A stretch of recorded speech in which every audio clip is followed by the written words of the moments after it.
The broadcast is now starting. All attendees are in listen-only mode. Hello, everyone. Thank you so much for joining us today. Super excited to have you all here. A couple of housekeeping items before we get started.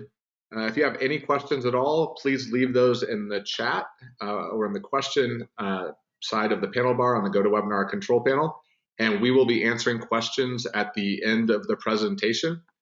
And first and foremost, welcome to today's webinar, From Food Safety Silos to a Food Safety Culture. We are pleased to feature Richard Sides and Bill Bremer from Adroit North America and Jack Payne from Aptian. Richard is the Chief Executive Officer with Adroit North America and has spent his career working with and serving the food industry. He began his career with Kraft Foods and their Plant Floor Systems group, served as the Chief Information Officer for Preferred Meal Systems, a high-volume producer and distributor of frozen pre-plate lunches, and as Chief Operations Officer for a leading system selection firm. Richard founded Adroit North America to focus exclusively on the business and system challenges of the farm-to-table food chain. Working with Richard is Bill Bremer, Director of Food Safety Business Systems. Bill has also spent his career working within and serving the food industry. As a recognized food safety expert, Bill led the food safety program for a leading risk management firm. He founded the Food Safety Professional Group.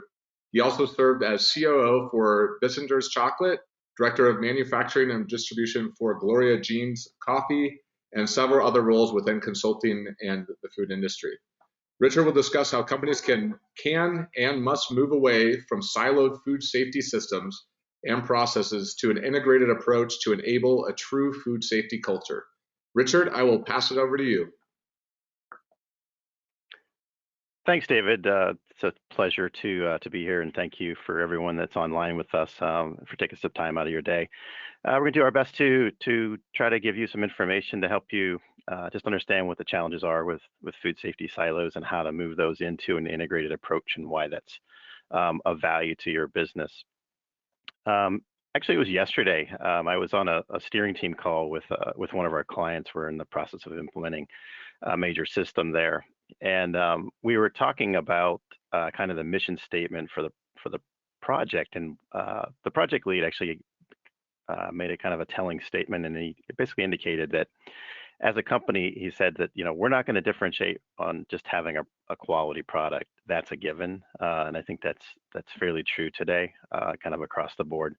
He said that they're really differentiating and want to differentiate by being easy to do business with, getting the right product safely to the right place at the right time, and by providing the information that their customers demand. And I kind of took a step back and I looked at that and I said,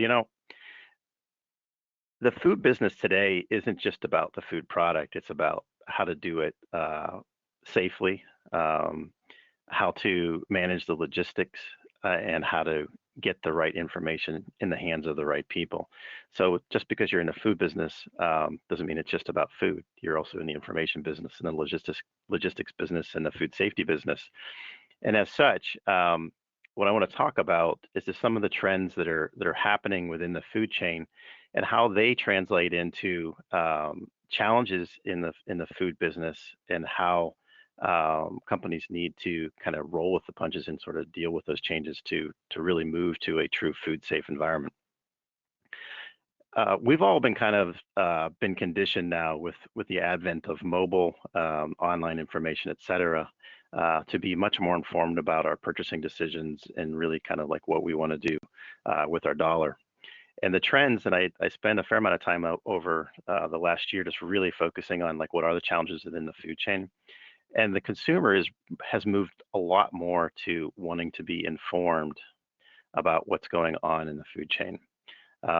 They're demanding more fresh product, which translates into the velocity of food moving through the food chain is higher, which translates into more and more inventory turns as you move through. They're demanding improvements in safety and regulatory, and having transparency and visibility into those things. They're looking for the agribusiness to behave in a responsible way, and looking for transparency to know that the products that they're buying have been cultivated and grown in a responsive way. and they're looking for choice. They're looking to be able to take their mobile apps, et cetera, into the retail stores, et cetera, and be able to make choices based on the information that they see about the product. And as such, as food processors and distributors and agribusiness, it's not just today about having kind of enforced traceability through the food chain. It's about moving from just a track and trace to a track, trace, and inform kind of a paradigm, through the food chain. And the FDA is kind of picking up on these trends as well. They've released over the last several months a new initiative which they're calling the new era of smarter food safety. And within there's really 4 trends: tech-enabled traceability, smarter tools and approaches for prevention, outbreak response, new business models, and food safety culture. And really kind of this first one and this last one, tech-enabled traceability and food safety culture, is really what we're going to be talking about today. And just to kind of sort of codify that into a problem statement, as they're pushing ahead, from our perspective, from a Droid's perspective, it's important that companies take an integrated and cross-functional business workstream design view, and that the food safety systems and practices need to be integrated in with the business systems and practices, and that we need to have an integrated food safety, risk performance.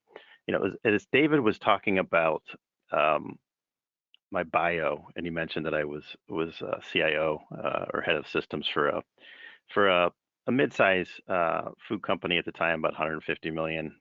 We did about 500,000 meals a day, serving school lunch systems across the United States with about 3,000 deliveries a day. At that time, this is about 20 years ago. At that time, I was really kind of focused in on certainly the traceability aspects of things, but it's evolved a lot since then. So it's not just about can I safely do a recall? It's about, can I demonstrate on an ongoing basis, not just to the auditors that's showing up, but to our customers, to our retailers, et cetera. Can we demonstrate that we have food safe practices in place with the intelligence to be able to then also highlight areas that are potentially of risk and be able to move and to mitigate those? If we were to sit down with a typical CEO of a mid-size, upper mid-size food company and ask them, "Are you food safe?" they would say yes. But then if you ask them, "Well, how do you know?" and the answer would be, "Well, because we're passing our audits and because we've defined our processes." But they don't really have the information to know that they truly are food safe, and we'll talk about why. Yeah, a lot of that issue for this with the president level or CEO level is the full integration of the food safety compliance information within their business systems. Traceability is a great example. If that CEO watched his team, typically their quality team, food safety quality, going through a traceability exercise, he might be a little bit concerned just seeing that it's not all lined up where you can do it in a fast, effective, integrated way. Yeah, and so as a result, there's a kind of a quote unrecorded liability of food safety. And there's an inherent cost of compliance to food safety as well. And so as we look at moving to a food safe culture, the business benefits of that are to reduce the unrecorded liability, reduce the cost of compliance, improve our intelligence, and then establish a food safe culture. This is the kind of the elements of an SQF program that's in place, and I'm certainly not going to read all this, but it's complex, right? To implement a full program, and any one of these points in here can potentially be a contributor, if not done properly, to a food safety issue, escalating to various levels.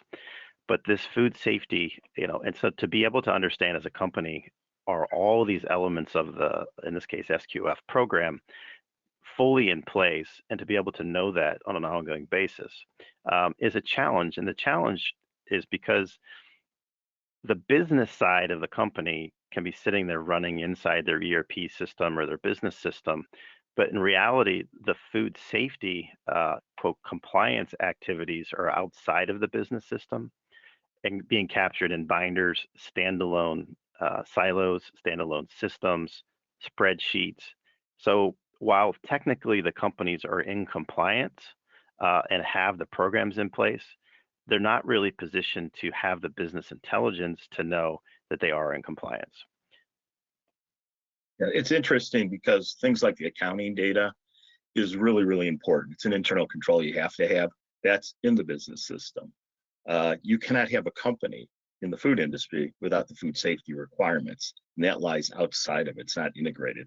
So you have to go to separate steps to make sure it's working, or if you have to do any type of follow-up to investigate something, you go to different systems and you have to kind of harmonize them between business and food safety.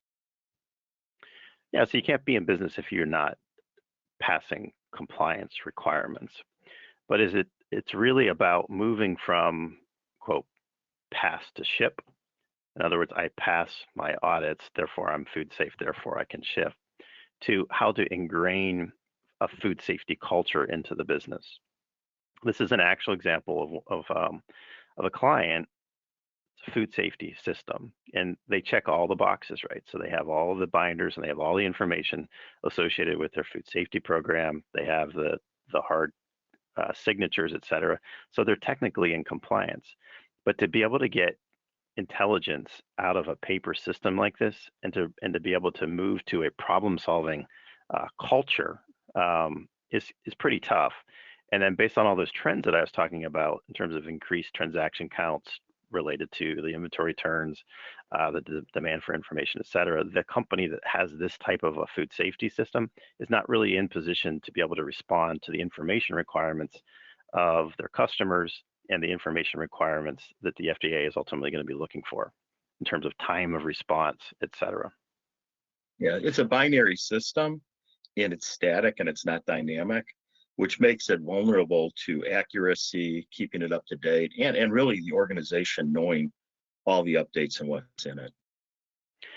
And so then as a response, companies start to implement point solutions, right? So they start capturing various pieces of information. And this is a different companies systems context diagram, basically. Again, in the middle, they have an ERP system, but then smattered around it are a whole range of non-integrated sort of standalone point solutions that are capturing things like, so for example, they have temperature monitoring, which is integrating into their MES system, but their MES system is not talking to their ERP system, and certainly not talking to a food safety management system, which is allowing them to know like what are the trends in their temperatures and how are they running on the plant floor. And Jack is going to be talking about that from an Aptean perspective in a bit. They don't have predictive type things. They have a separate laboratory information system. They have a separate supplier approval database, right? Separate training and certification programs. So again, you can see all the elements of the SQF and compliance programs are in place, and but smattered across this landscape of systems. And so you have silos of food safety systems and practices running through the company. And that ultimately increases risks, and the cost of compliance continues to increase as these point solutions are pulled together. And then if we go to the CEO of this company and say, are you prepared to sign off that you are food safe? It's with some trepidation, because they really don't have insight into the business processes that are enforcing the business food safety practices. The interesting thing is you have a separate set of books that is manually checked off on the food safety side, and you may have a little bit of the budgeting and revenue cost on the ERP side, but you don't know what the value of those things is, and that's really an unrecorded liability, the fact that you cannot match those up easily without a separate study. Mm-hmm. So to move to a food safe culture, from our perspective, we ultimately need to kind of accomplish these 4 things. We need to integrate the work streams, and I'll talk about what is a work stream and how do we do that. And we need to innovate to a continuous improvement process design within the work streams. So this is the people process aspect of things.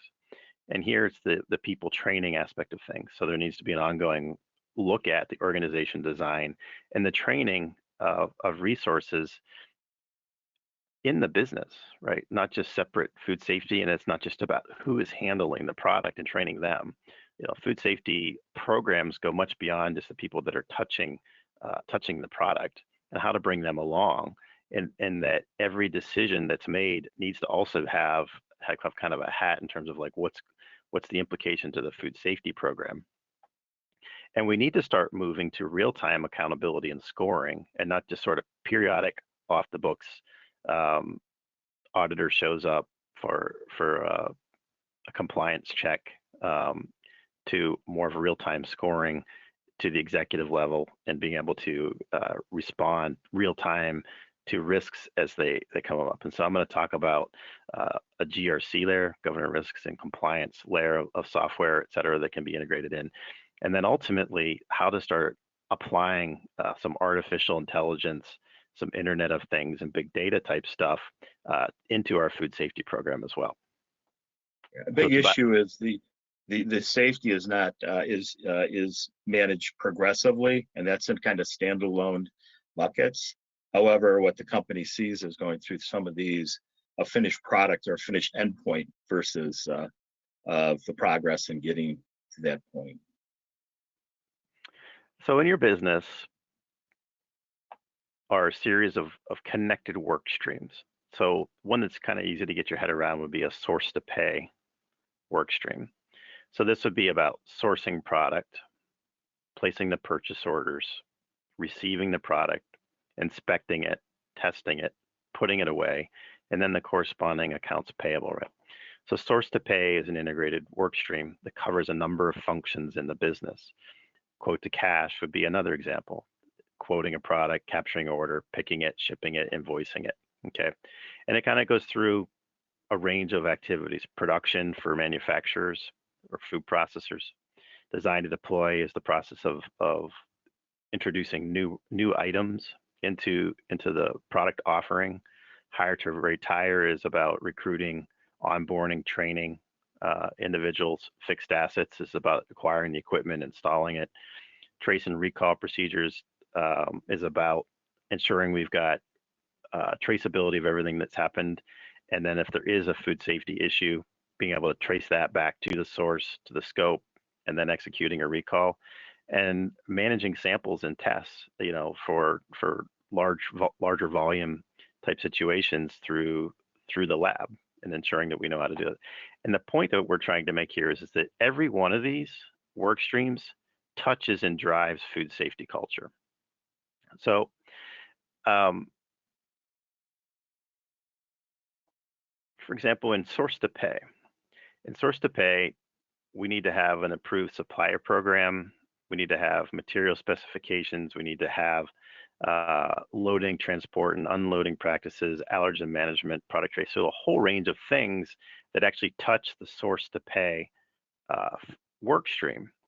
And Jack from Aptian is going to be talking a little bit about how their ERP offerings, et cetera, can kind of fit into this.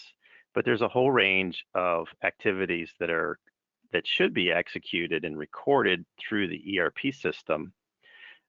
But then on top of that, the systems landscape should be set up so that there's a governance, risk, and compliance layer that contains all of the policies, procedures, knowledge base, et cetera, and it is capturing kind of on a real-time basis, like how many matched receipts are coming in, what's the captured lot, what's the product pass date, the load inspection, the allergen management zone, et cetera, right? So policies and procedures being made available online to the employees of the company, flowing through the ERP system, the actual actions, and then having that reporting then flowing up to the executives and to the food chain as to how we're doing from a compliance perspective. And this is just one work stream, right? So as you move through these other work streams, production, there you've got lot tracking, product test triggers, and are we doing those real-time, process management, and signature, right? So there's a whole range of activities. Bill, anything to add on these? Yeah, an issue when it comes to the food or regulatory compliance is a lot of times the data collection right now, currently in most cases, is outside of the business system. But what Rich is bringing up, there's many things to manage in that those business work streams, and the issue of getting and confirming the regulatory compliance is a separate step or more than one step, and an opportunity is to integrate, to catch it and have it recorded and for reporting at within one point. So as a business, what we're encouraging you to do to drive to this food safety culture is to form integrated work streams, teams, continuous improvement teams. Look at the touch points within these work streams, and then look at your systems infrastructure and setup for where are we going to store our policies and procedures? How do we merge the business transactions with the food safety transactions and into a common layer, ideally within the ERP system, which Jack will kind of talk about, and then integrate in the other point solutions, for example, manufacturing execution system or CRM system or HCM system within these work streams. So CIOs and CTOs have as much a role, HR has as much a role, business management has as much a role, and food safety. And so that's really what we're encouraging everyone to do. It's a pretty deep subject. We can kind of get into a lot more details in each of these work streams that we have, but try to move there and try to focus on getting these work streams integrated with a continuous improvement process design, develop organizational resource training and culture development programs aligned along those work stream teams, and then seek to build via an integrated infrastructure, real-time accountability, scoring, and compliance. And then once you have these in place, then you can start moving to some of the more advanced things in terms of IoT, AI, et cetera, that's integrating at the MES layer. So that's, it's a complex kind of broad topic, but that's really what we're about at Adroit, is in this case, how to drive smarter food safety through a function focused on technology, integration of these systems, the training programs necessary across the business, and merging the business processes and food safety processes into just one defined set of processes to ultimately drive the food safety business performance. So with that, I'm going to introduce Jack Payne from Aptean. So Jack is a solutions consulting director for food and beverage at Aptean. Jack originally joined the organization nearly 30 years ago with Ross ERP and spent much of that time working closely with manufacturers to understand their challenges and to tailor development of the product accordingly. Over the years, Jack has collaborated with customers, industry analysts, and developers to create a strong vision for the Aptean food and beverage ERP solutions, and has become a well-respected industry resource for best practices and future technology advancements. So with that, I'll turn it over to Jack. Thanks, Rich and Bill. It was very interesting hearing about and talking about some of the changes that occurred that we've all seen across the years with this. And Rich, I believe you need to make me a presenter where I can share my slides. I'll do that. There you go.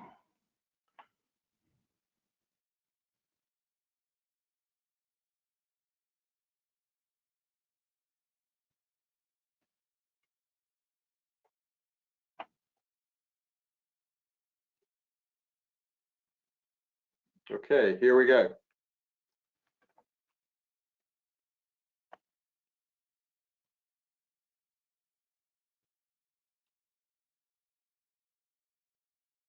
We can see everything just fine. Okay, so you see my slides good. I was asking for confirmation of that. So, in hearing the things you've talked about, Rich, has happened over the years in industry, I thought it was very interesting in thinking back through that, and being in the ERP world, and being specifically in the food and beverage industry of the ERP. The beginning, we differentiated those food and beverage solutions by talking about what I call operational needs, operational differences that food and beverage companies had from other industries. Things that dealt with recipe management and customers that had catch weight need to handle, trade promotions and managing the trade promotions, and also product costing was all, very important business requirements. And one of the things that we sometimes, would talk about, what I call the early days, was a byproduct of all this was quality and traceability. And what I saw 20 and 25 years ago, the very, excuse me, what I would refer to as the very forward-thinking companies at the time, they understood the importance of traceability. They understood what it meant to brand protection. They understood what it meant to the company. They understood what it meant to market share and consumer share, and they were very early onto that bandwagon and have been very successful over time. And now with the changes that's happened through industry regulations, excuse me again, through industry regulations, through government regulations, and also now through consumer preferences and consumer demands, as you've said, all the food and beverage companies, they have to go on that bandwagon now. They have to be able to have a food safety program. And, unfortunately, I've seen too many of them that have the silos of information. But where we want to move them to is, like you're talking, Rich, is moving into a food safety culture. And just to give you a little bit about background on Appian before we get into some of the features that we provide to promote this food safety culture within the product, is we are a global provider of mission critical industry specific software solutions. So one of the key industries that we deal with is food and beverage. We've been in this industry for almost 30 years now. We have quite a number of employees and customers, so as a large sustainable industry. But the real point is, our customers and the solutions that we provide to our customers. And as you talk about this, the food and beverage supply chain, the complexity, how that has changed and become more complex over the years, is we do try to provide solutions to support that supply chain all the way from what I call farm to fork or farm to table. We stop at the restaurant area with that, but we provide solutions for farming and farm management with growers and grower accounting, solutions into the manufacturing and processing, as well as into the distribution that provides, food service distributors, retail distribution, and now we've gotten into the e-commerce or the e-tailer distribution as well. And so we are trying to provide those solutions across that full supply chain, but also solutions from emerging companies that are just getting started to very large multi-site, multi-country enterprise companies throughout the supply chain as well. Now we talk about what we call the Appian Advantage, and the core of what we do is the ERP system and our food and beverage ERP system, but we have other applications, other products that help enable this to have one solution, one partner to provide this food safety culture to you. One of the ones I just want to point out that we'll be talking in just a few minutes about is our manufacturing execution system. A lot of times it's referred to as our OEE system to provide these results with this. And so far to date, we've been successful with over 1,000 customers today globally, food and beverage. Some of the names that you see here, you may recognize as household names. Some of those you may recognize from being in the industry. Some of these are names you may not have heard of that may be private label or contract manufacturers or co-packers, maybe smaller companies that you don't recognize. But we're trying to provide those food and beverage solutions for all customers throughout all stages of the food and beverage supply chain from farm to fork. So Jack, we're just seeing supporting a food safety culture. That's not good.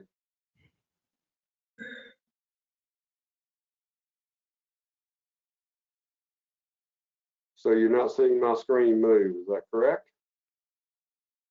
Correct.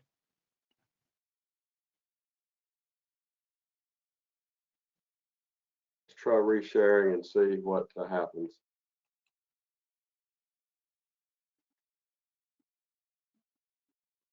I see your mouse move, but I just see supporting a. There we go. There we go. Okay, so this was what I was talking about. We won't repeat the text. Sure you followed along with this, but we talked about supporting all industries or all size companies from farm to fork. But this is a slide I do want to pause on.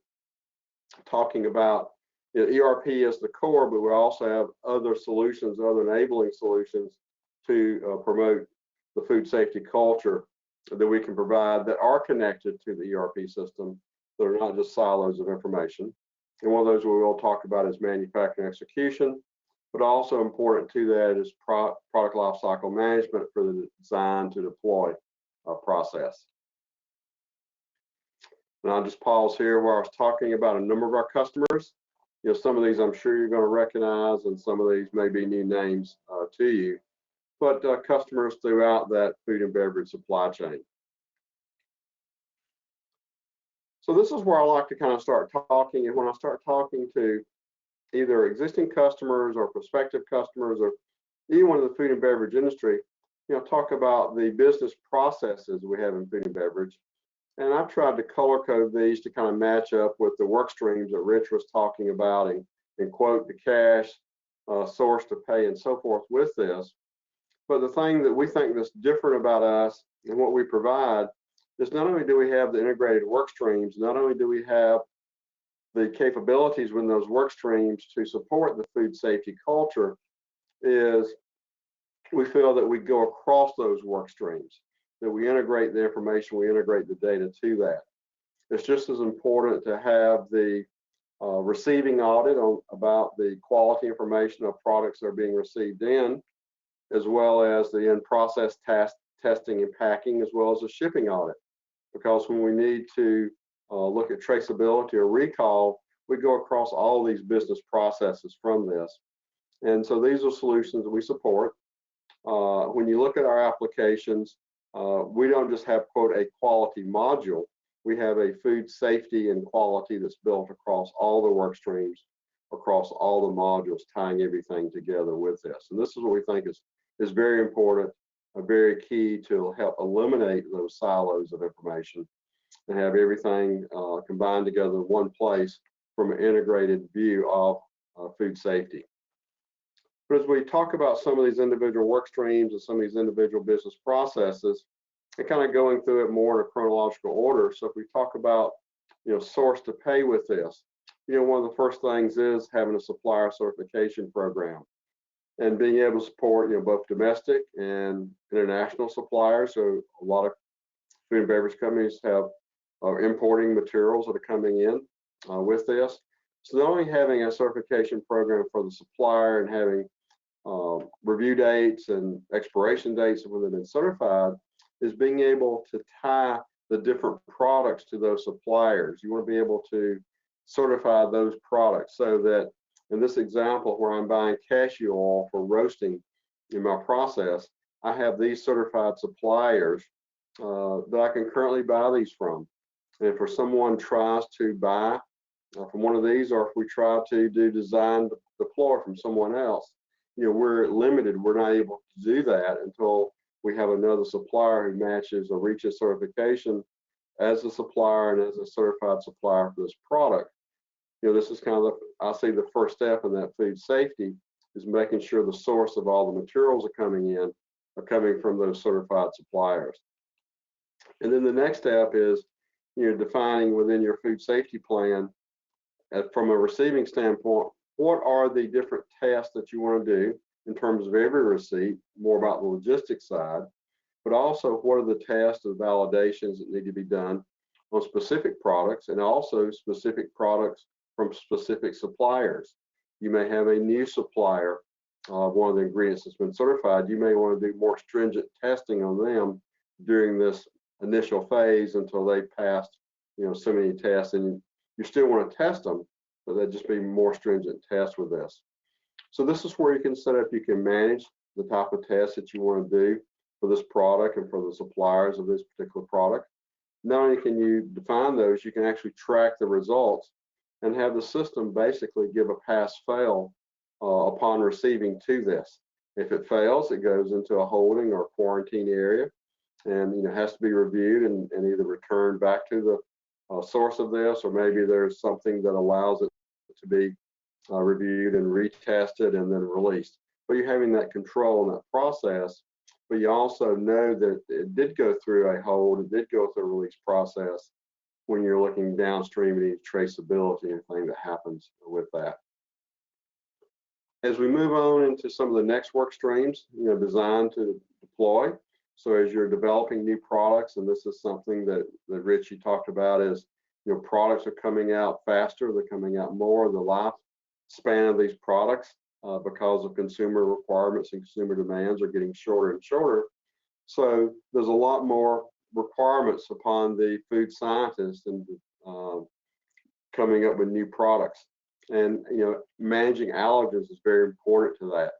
And so knowing the different ingredients that you have and know what allergens, as well as all of the nutritional information about the products, is being used in terms of design. So this is something that we have built into our ERP systems.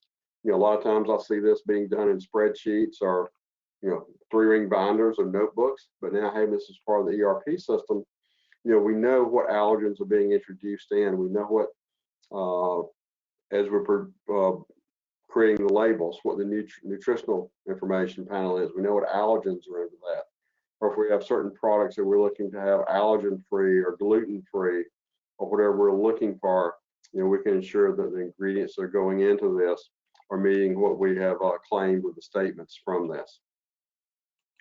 And then once we have, developed the products, we've now introduced those products to market, is how we produce those. And so typically, manufacturing, most people think about a bill of material and a routing. But when you get into food and beverage, really you're talking about a recipe. And we're all familiar with recipes. What are the ingredients that we have in the recipe? And they're typically batch sizes, and they're scaling up to batch sizes with this.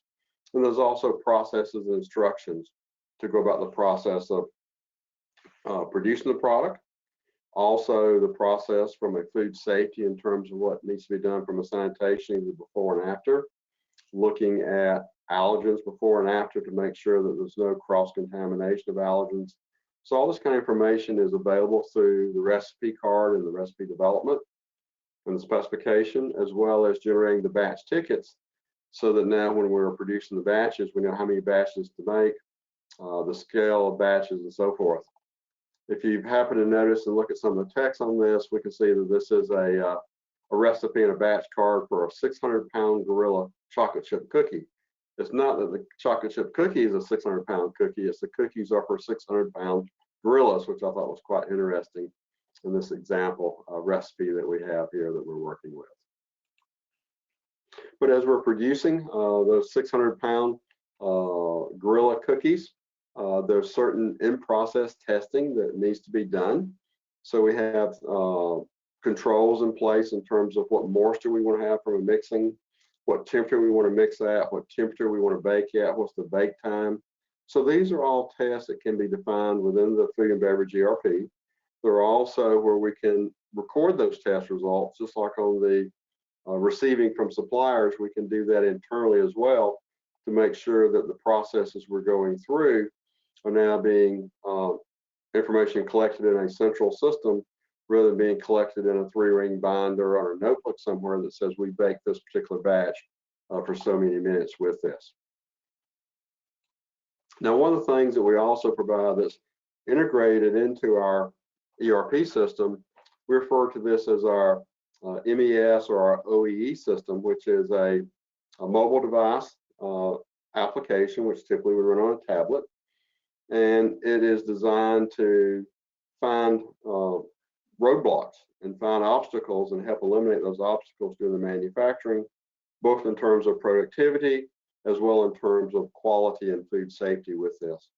So as an operator logs in, he's going to see his schedule of what jobs are to run.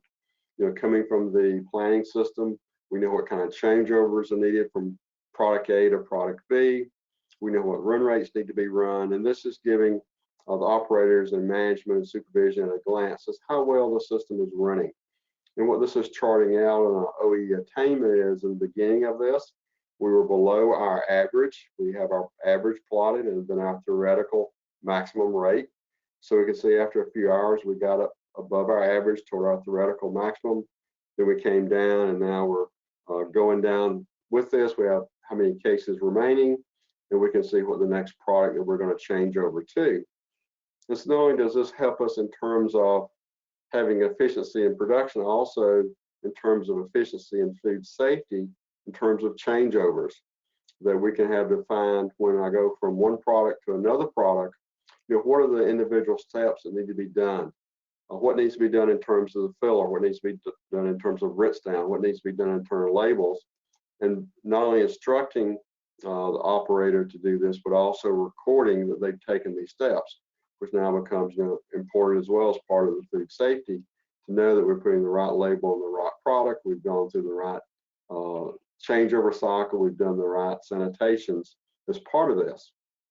And also the ability to record quality checks and quality tests out on the floor real time as it's occurring, or to record in-process quality tests as we saw earlier through the ERP system. Basically, you can record those tests either place, and the results of those tests are now available to us within the quality section of our ERP application. This just equips it easier a lot of times for operators and inspectors, quality people, to be able to record information, but also gives management a check to see how many of these checks are being done on time, how many of these being done late, were any canceled, how many have failed, and those types of metrics that we'd like to have with this. Also, either during the process or post production process, sample and test management that you'll take out with this. And again, we want to not only ensure the product meets the consumer needs with this, we also need to make sure it meets the food safety needs associated with this. Things like metal detectors and things like allergens was all checked and all is proper with this. But also another part of this that's very important, and one of the trends today in food and beverage is sustainability. And one of the areas of sustainability is feeding more people with the same food source that we have. One of the things that can help with that is reduction in scrap, reduction in waste, and reduction in giveaway. So having the ability to real-time monitor and measure the amount of giveaway. And so this is a net weight product. Whoever designed this designed quite a wide range of weight. But basically we can say, here's the published weight of this, and we can track real-time what is the giveaway with that to help us make sure we're meeting the standards for the product quantity or volume, but also make sure we're minimizing the giveaway with this from profitability, but also from a sustainability standpoint with this. And then as we get into the finished product through the warehousing, again, warehousing test to make sure that we're maintaining proper sanitation, proper temperatures, proper controls, minimizing cross-contamination in the warehouse, but also as we get into the shipping process. As you're shipping products, where the checks are being done? There's certain sanitation checks that need to be done on the trucks they're shipping with, also certain temperatures depending upon what type of product that's being shipped with this, and having the proper paperwork and the proper controls. So again, just another part of this food safety chain to be able to collect all this information, all the way from sourcing of goods from the suppliers, all the way of shipping of goods to our customers with this. And then, an important part of the food safety is the ability for trace and recall. And this is always, typically an area that's done with not only customers, but also from food safety audits, the ability to do this. And we support this in both directions, or I say we support it omnidirectional. In this example, we're starting with our 600-pound chocolate chip Gorilla cookies, our endpoint, and now we're tracing it back through all the steps of all the different ingredients and all the different processes that went through with this, all the lot numbers and all from this. As we trace this back, we may come back and find there's a suspect lot number, or we may have had a supplier notify us of the suspect lot number. And then from that, we want to trace that forward to see what all type of ingredients that this went into. So now this is where we're going from origin to usage of this, down through all the intermediates to all the products that we went into, possibly up into a certain lot or lots of 600-pound Gorilla cookies that for some reason we may need to place a withdrawal or may need to place a recall on. And so the system can also help with this as well. So anytime that there is a recall, first of all, understanding what needs to be recalled, time is of the essence, but also notification of parties is with the essence. So the system can also help us with that and can create communication in a different manner, different formats, going out to your customers to help with this. So this is just, several examples of how we have built, within our solutions, the ability to track and to capture food safety information so that we no longer have to be in those food safety silos, but we've moved now into a food safety culture by having this. And I'm going to just move over and would like to thank you again today for attending. And then Rich, let me turn this back over to you to close us out and for our questions and answers. Thanks, Jack. So again, I've been looking at the Appian solution that Jack provided. It was provided a nice link into the business processes of the company, but as an overall problem set, whether it's working together with a Droid or Appian or whatever your situation is, you have to have the mindset of moving a lot of the record keeping, et cetera, that Jack was saying, into the system, and then to ensure that you put a reporting layer on top of all that information that's being captured to allow you to get the transparency in terms of we are a food safe culture, and to highlight where processes and procedures are not being followed, in which you get exceptions and capturing those into a higher level kind of an information approach. So David, do you want to read the questions, or should I do that? I was just going to jump in, and you guys, great presentation, really great content. I appreciate that, and I'm just going to go through. We've got a few questions that popped up throughout the presentation. If anybody else has some, please submit them now. First question that we got was, what are the typical barriers you see to integrating compliance and business systems? Yeah, so Bill, you want to take that? Yeah, but one of it is in the current state of systems, a lot of times they were based on the financial aspects of buying raw materials, converting it into product, and selling it for revenue, very simply. And a lot of the other administrative areas, especially like food safety or quality, were not embedded in taking advantage of some of the things that Jack has shown. So we've kind of established kind of a model that's not holistic, but it can be holistic.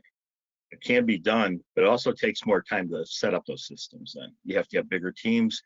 And most companies, when they buy a new system or they buy a new version of a system, Jack could probably support that, so could Rich. They want to get it done fast because they want to take advantage of the financial benefits first. Yeah, when I look at the typical quote ERP implementation, it's a lot of work just to enable the business transactions through the software, and typically, and what we at Adroit have really started to encourage is that food safety needs to have a seat at the table at the steering team level on these major systems implementations. It tends to be, yeah, we'll take care of the food safety folks later, and really that effort needs to be integrated in. And the test scenarios that the systems implementations are focusing on, et cetera, need to include the food safety compliance aspects of it. It's typically just not on the radar of the teams because that food safety stuff tends to be more standalone. And so it's get a seat at the table in your overall system strategy is a big barrier to it. It's just really, it's just getting the awareness and the seat at the table. Yeah, the information sitting outside of it is also thought of as being there if the company needs it. But as we've seen with some of the continued outbreaks and things, if it was more integrated, those things could have been prevented. Great. I'll go ahead and jump into the second question that we have here, which is, are there particular business benefits to integrating compliance and business systems? Yeah, for sure. So like I chatted a little bit about the cost of compliance, right? Just to start there, is that all those manual processes, all that paper capture, all that supplemental reporting, there's a cost to that, a transactional cost. And we also talked about, the unrecorded liability. So maybe explain a little bit, Bill, like when we say unrecorded liability, like how does that impact companies and through building company value, transactions, selling, et cetera? What is all that about? Yeah, so that whole issue of how well your food safety system works, how well your assets are maintained, it's a big issue.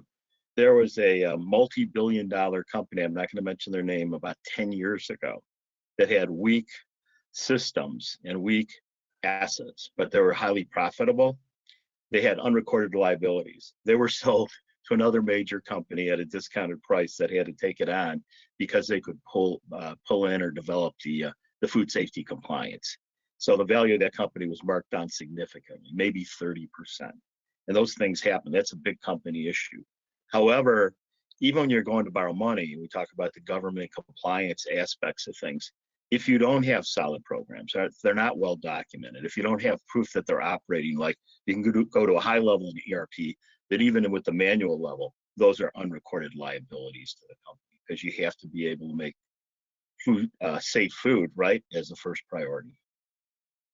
Yeah, and then I started out talking about the customer quote, right, in terms of being easy to do business with, but also providing the information that's required. So the business benefit is that the retailers are responding to customer preferences, customer needs, et cetera, in terms of transparency, assurances of food safety, et cetera. And if you don't have those programs fully in place, you're not going to meet the compliance requirements of your customers, right? Because it's as we look at it, right, we've got compliance requirements from not just the government, but also compliance requirements from our customers. And often those customer compliance requirements are more stringent than the government, right?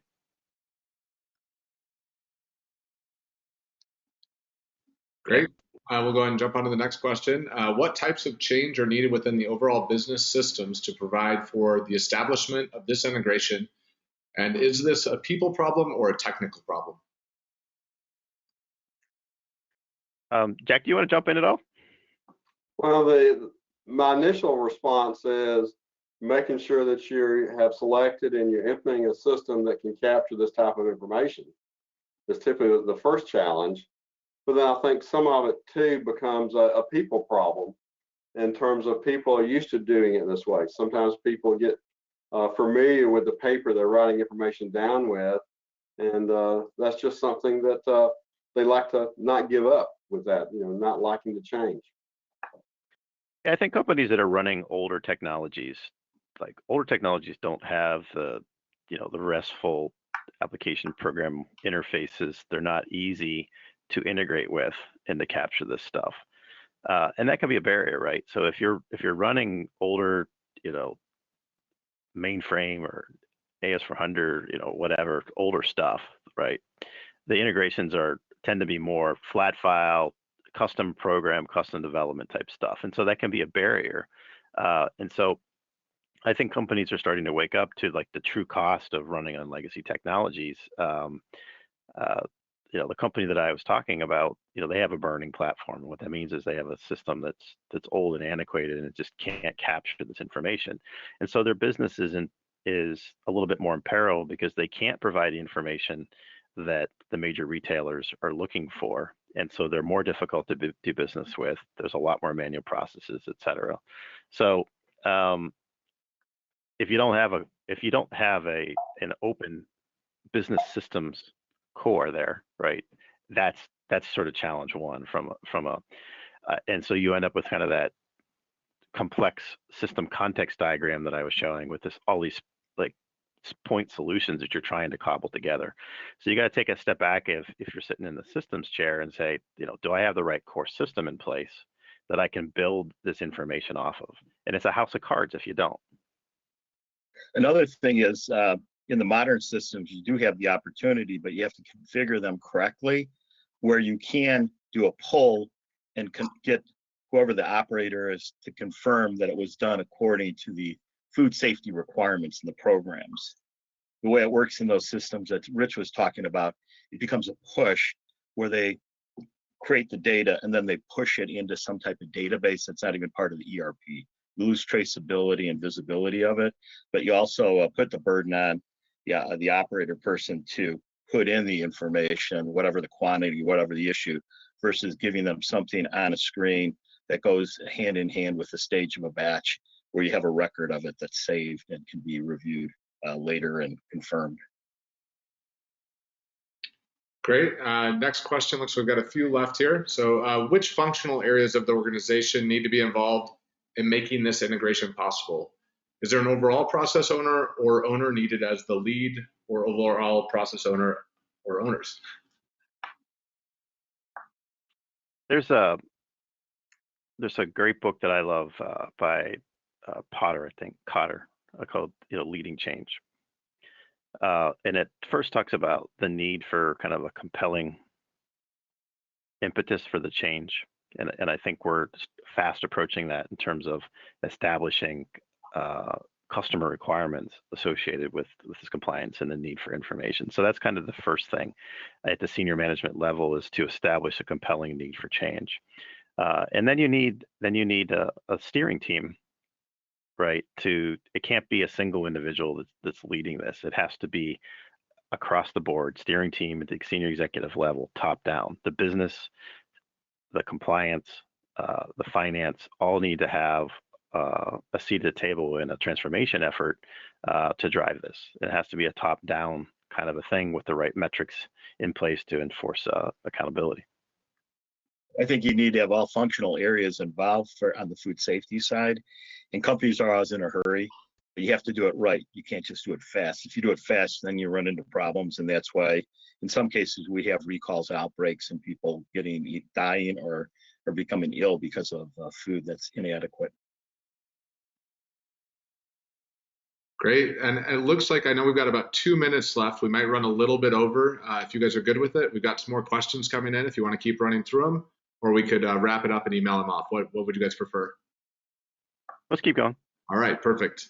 So next question, how do you measure food safety culture? So it's back to the people, process, systems aspect of things, right? All have to have, it's almost kind of like a balanced scorecard kind of a view of things, right? So there's a business process aspect of things. Are we in compliance with our business processes in terms of metrics, right? So we have to come up with a score metric on the business processes. Do we have systems integrations in place the way we need them? There has to be kind of a metric on there. Do we have training programs in place that are effectively being, adhered to with proper onboarding? And so it's about constructing a scorecard that sort of breaks down those things to really get a handle on it. Food safety culture is a lot more than just the rah-rah and saying the right things. It's demonstrated in the actions in the company with the systems integration, the business process, and the effective metrics.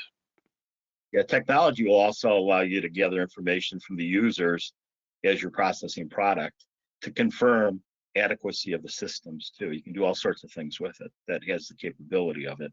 You can do a kind of a broad-based measurement of the people that are at least using the system. Great. Next question is, how is the manufacturing data integrated? For example, in a dairy product, temperature collected from PLC. You want to take that one, Jack? Sure, and that's something that we deal with every day. Having as Rich said, the newer technology, and it's really part of the digital transformation process, and being able to capture that information from PLCs, whether that's going into our MES application or whether it's going into our ERP application. Typically the real-time data that you're collecting, thousands of data points. Typically that will be summarized into the ERP system. It may be what was the average data point every 10 minutes or the average data point every hour, or what was the min and what was the max and what was the average. So that's going to be a business decision made. But the technology exists to very easily pull that information in and make it part of either the MES or ERP system. Fantastic. And on to the next one. If PLC is managing a blending recipes application, can it be integrated into your system? And I'll take this too. This is similar to the previous one. And, you know, we believe that the ERP system should be the system of record for the recipe.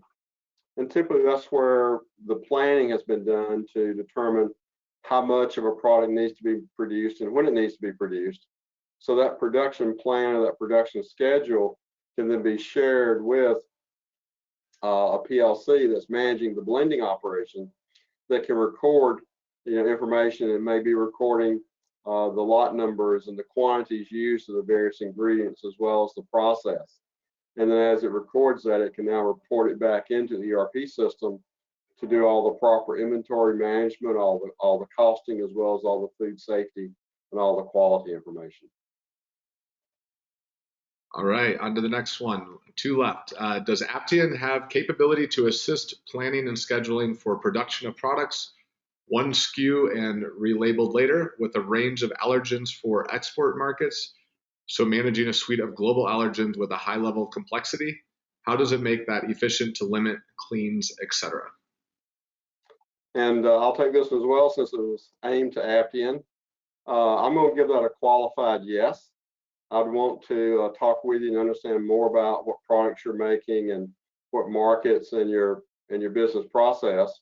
But I equate this to the terminology of bright stock or white stock, where a lot of times you may be making an unlabeled product and then you're labeling that for whatever market it's going to. What you're adding to this are the different allergens and the different labeling requirements for different countries with this. But that's something that we do have the capability to do, and a qualified yes, but we need to talk to you into more details to understand it. Perfect. And down to the last one, and this might be for the group, but can you talk about implementation from a labor standpoint? How many more employees are needed to implement to be fully functional?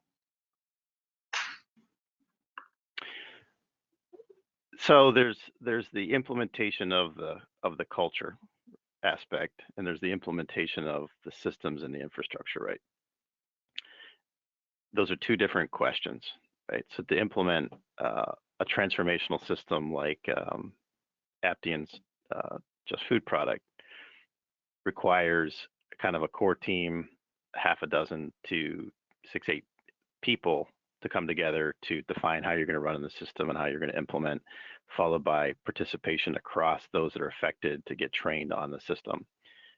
In terms of implementing a food safety culture, that's really organizational wide as you define the people, process, and systems associated with each of those work streams.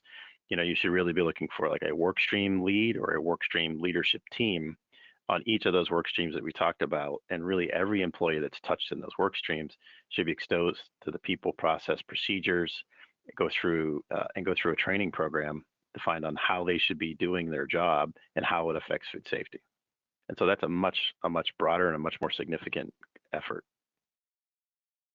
Yeah, I'd say that it's a process understanding with whatever work stream it is, understanding of one's role in contributing to making sure that the food safety requirements are being met based on their job, but having them included in it in the configuration and use of the system. Great, and that's it for all of the questions today. Any closing thoughts before we jump off here? No, just that from an Adroit North America standpoint, we're positioned to help you figure out how to move these initiatives forward, how to look at your overall systems and training programs to bring about kind of this cultural change. And we look at Aptean as a vital partner of ours in trying to drive that and accomplish that. Fantastic. Well, thank you everybody for joining us today for From Food Safety Silos to a Food Safety Culture. Just for reference, in case you missed anything or got distracted during the presentation, there will be a recording of this available online next week. Thank you so much for joining. And Jack, Richard, and Bill, thanks again for the great content. We appreciate it very much and hope you guys all have a great day. Okay, thank you. Thank you.